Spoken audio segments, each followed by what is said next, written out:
Hey guys, it's Ned from Windset Farms, and today I'm lucky enough to be in my kitchen at the Waldorf. Now I'm going to show you a really cool recipe using Windset Farms roasted yellow peppers. Who would have thought peppers for dessert? But you know what, if you think about it, it makes sense. We're going to roast this pepper. It's already sweet. When you roast it, it gets like 10 times as sweet. So we're going to make crème brûlée. Now, crème brûlée, super simple. First of all, we need to heat up 1 liter of cream in a pot.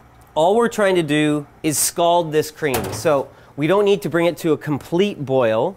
We're going to add a vanilla bean. Now, if you don't have vanilla bean, you can easily just add a little bit of vanilla puree. But I want to show you the vanilla bean. When you split it and then you scrape out the middle of the vanilla bean itself, what you're left with is this black, absolutely gorgeous, luscious vanilla flavor.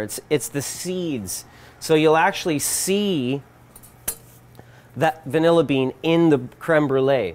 What we've got to get ourselves going is 1 liter of cream, 10 egg yolks, just the yolks, not the whites, so separate the eggs from the whites from the yolks. We have 1 cup of sugar, and we have 1 cup of Windset Farms roasted Maestro yellow pepper puree. We've already roasted it, we've pureed it so that it's got a nice texture to it, totally sweet. It's going to add such a unique characteristic to this dessert. There's our roasted pepper, peeled, seeded, pureed, just like that. So we take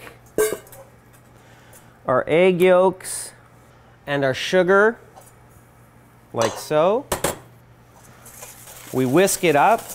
Now, the great thing about this recipe is we're using yellow peppers today. We could easily use the roasted red pepper. That would add a really neat color. The orange pepper would be great. Crescendo peppers would be great. Dolce peppers would be great. But I love the Maestro peppers because they're the biggest. They're the sweetest. They're the meatiest. Here's our roasted yellow pepper puree.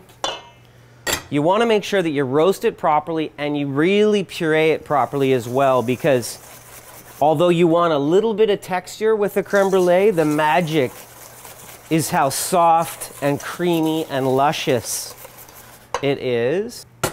And you'd be amazed at how the vanilla accents the roasted yellow pepper. It's quite amazing. I'd never tried this before, and when I pulled it off, I was just so pleasantly surprised.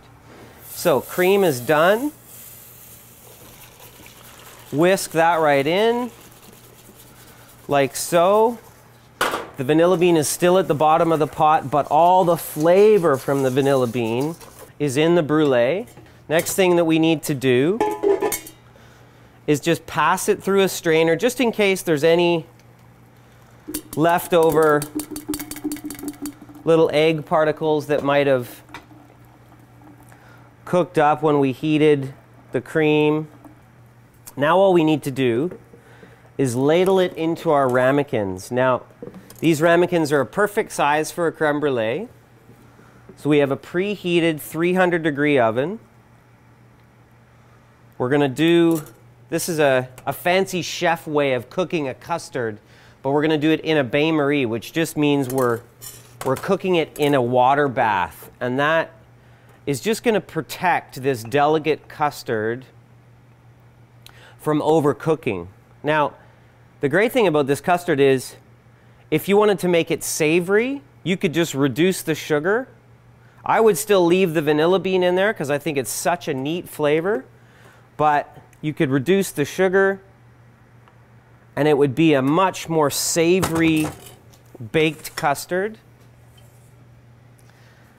So, hotel pan, our little ramekins.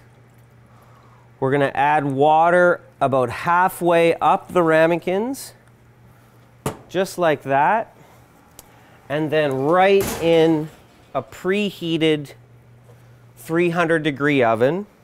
So after about 45 minutes in the oven, these crème brûlées are done. Now, the way that you can tell that they're done is if you just jiggle the side of them just like that. I'll show you. See? They're just shaking in the middle. They're absolutely perfect. But what you have to do now is let them cool down. So take them out of the water, put them in the fridge, let them cool down for probably about 2 hours. And when you're done with that, then the fun begins. So we've got our chilled, roasted Maestro yellow pepper creme brulee. So cover the top of the brulee with sugar, just like so. Grab your little torch and just lightly caramelize the top. So we've got caramelized, roasted Maestro yellow peppers. We have vanilla. We have cream. We have crispy caramelized sugar on top. I'm telling you, your guests are gonna love this dessert. Look at that. Who would have thought peppers for dessert, eh?